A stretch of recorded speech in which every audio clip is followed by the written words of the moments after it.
Clark Kellogg, CBS Sports. Good to have Special K back on the program. But an interesting night for you, Clark. You got your son playing for Ohio. Uh-huh. If you could do the game, would you want to? No, the only reason I would even consider it, if it was possible, is because I know Nick would like it and his teammates would like it. For me as a dad, it would be difficult. So if I had my druthers, the way this thing would have played out, they would be playing on Thursday, Saturday.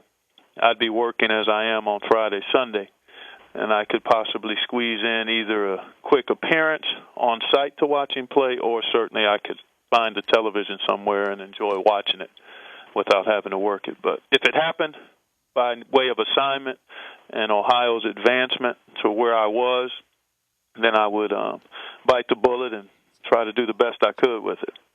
Could you be objective?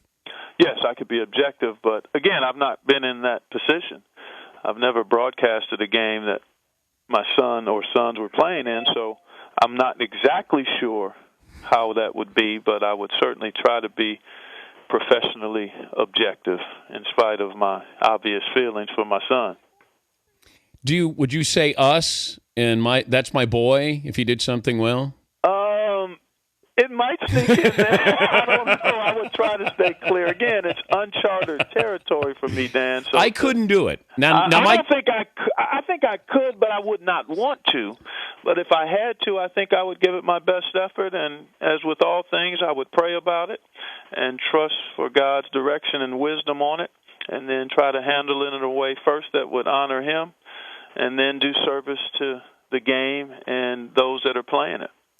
Clark Kellogg with us. He'll be with Jim Nantz calling the Xavier-Baylor game, and then it'll be Indiana-Kentucky. Quite a doubleheader. With Baylor fascinates me because we started the year and we thought, well, they've got the number one pick in the draft and somebody who decided to bypass the draft, come back. Where do you stand with Baylor basketball on just how good this team is as they go against Xavier? Well, you make an interesting point. I had a chance to see Baylor late January in a game in Waco against Texas. Extremely impressed with the talent level, the size, the length, the athleticism. Pierre Jackson at the point guard spot has been terrific, and there's not a better shooter in the country than Brady Heslip. You can probably put other people in this category, but I don't know if you can find a better shooter, John Jenkins at Vanderbilt. But talent-wise, Dan, they have the kind of ammunition that could match up, I think, fairly well with Kentucky. Where they've struggled and have not been as consistent is on the glass and defensively, and we know that those are areas that typically hold you in good stead if you're going to be a championship team. So that being said, with the one-and-done format of the tournament, if they were to advance and have a chance, and if Kentucky were to advance or whoever gets there, Baylor is the kind of team that has the talent that could not only get to New Orleans but could possibly win it if they really buttoned up things defensively and on the boards for the next games they play. I know that John Calipari will never get credit for what he's done because I think there seems to be this suspicious eye cast in his direction. No matter what he's doing, the fascinating part of what he's done at Kentucky is he's fine with the one and done. He recruits the one and done, but he also gets these kids who are going to be one and done to play defense, and not everybody has to put up 20 shots. Yeah. And to get these stars to come in, and he puts them in a position to succeed, but it's succeeding in his system. He's not acquiescing to them to say, look, I'm going to play KU so you'll come to my school. Yeah, you've said it all. I mean, it is really remarkable, and however you feel about the process and the approach that he's taken, you can't discount or disparage that dynamic you just mentioned. High-level, talented players, all with aspirations and, in many cases, the ability to be NBA players, coming to one of the biggest brand names in college sports, particularly in basketball, to be committed to trying to win at the highest level and doing it together, sacrificing what they need to sacrifice in order to do that, playing hard and together at both ends of the floor. That is a tremendous job. There's no other way to say it.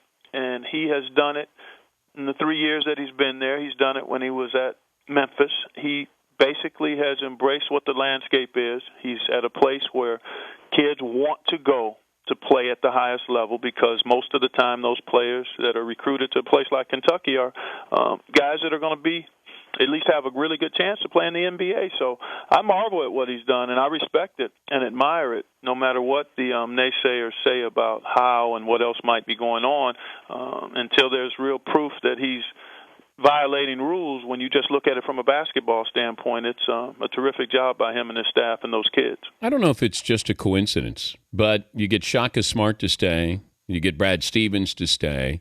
These are two of the young stars in the coaching world, and college basketball is all about coaching.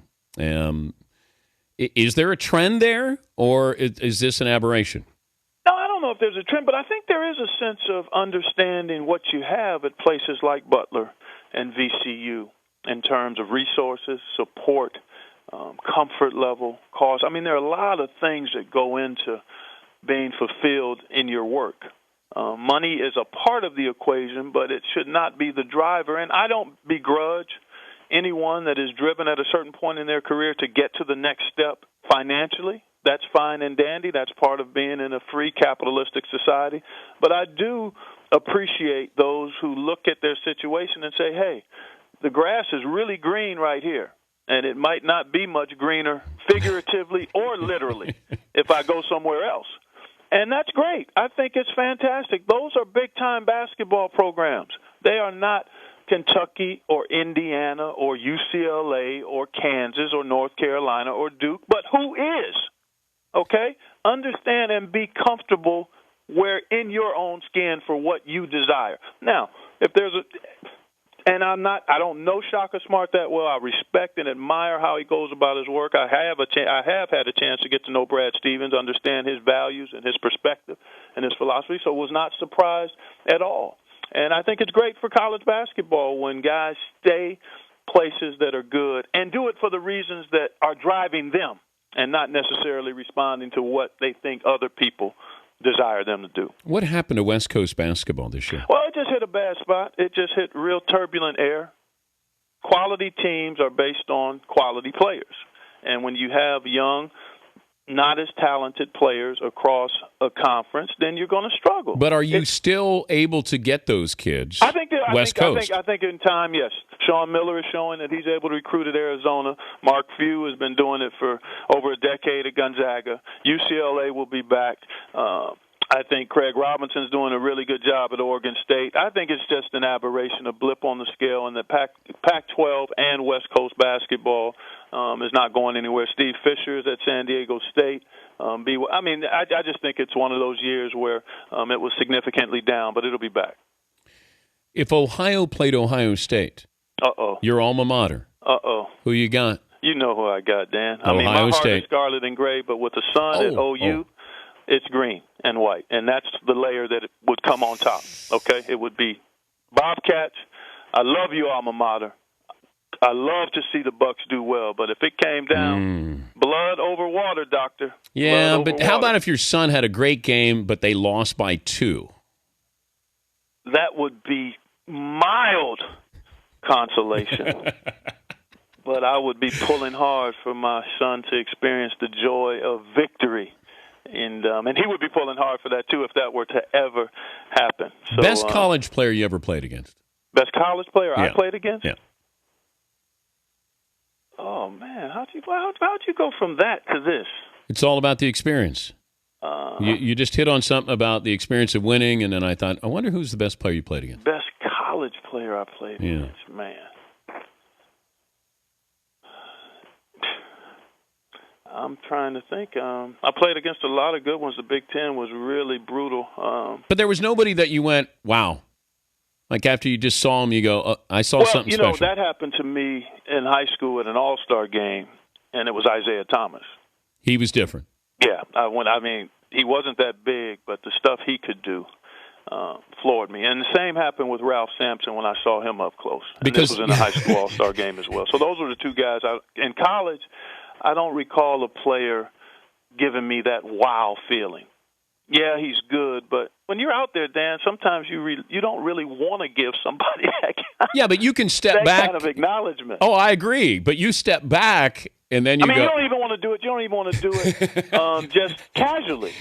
Well, here you are, 30 years later, and you still can't do it. Come on, Clark. Maybe it's because you were the special guy on the floor. Is that what you're saying to me? But you kind of want to feel that way, so you don't want to ever over praise or respect. But I do recall that when I first saw Ralph and I first saw Isaiah in person, I had read about them because we were of the same class, that those guys really impressed me for what they could do based on their size. But Jordan? I didn't play against Jordan in college. Okay. Yeah, I did not play against But once Jordan. you got to the pros, was it apparent right away when you went, he's doing things different? He jumps a little bit higher than I do. It was a bit of a delayed reaction from me from that standpoint, because he came into the league a couple years after me, so the Bulls were, like us, really struggling. But you saw him put up big numbers, and then it was probably his second or third year where you said, this guy's going to a level that probably nobody's been to before. But you were maybe were you compared to Magic Johnson? Yeah, but that was an unfair comparison. That wasn't even close, man. Magic was a guard who was 6'9". I was a forward that had decent ball skills and could pass a little bit. My strength was rebounding the ball, quite honestly, and I had some versatility, but that was a very, very unfair comparison, because Magic, there's a difference between being a ball handling forward and a guard who was 6'9". Magic felt, thought, saw, played like a guard. But people thought I was crazy when I said, as great as Mike is, if I'm starting a team and I'm choosing between Jordan and Magic, I can't go wrong starting. My point guard's 6'9". So what are you going to do again? Now, how do you counter Mike's? Oh, yeah, I agree with you. I mean, Michael is clearly, in my mind, the big O is right there. But in terms of just athleticism and basketball skills, I'd give Michael just a slight edge. And O was unbelievable. I didn't get to see him, read about it, and saw some clips and heard about the big O. But they're on the same level in terms of being transcendent-type players. And Magic is, too. I mean, there has not been a true 6'9" guard the caliber of Magic. So that, when you have that kind of uniqueness at such an important position, it puts you at a level where there are very, very, very few people that can even be considered in that vein. All right, have fun tonight. Tell Jim Nance we said hello. And I certainly will. And good luck to your son. Well, fun is guaranteed, man. That's the only way to go about this thing. Thank you, Clark. All right, Dan. Pleasure, man. Take care. Clark Kellogg, CBS College basketball analyst.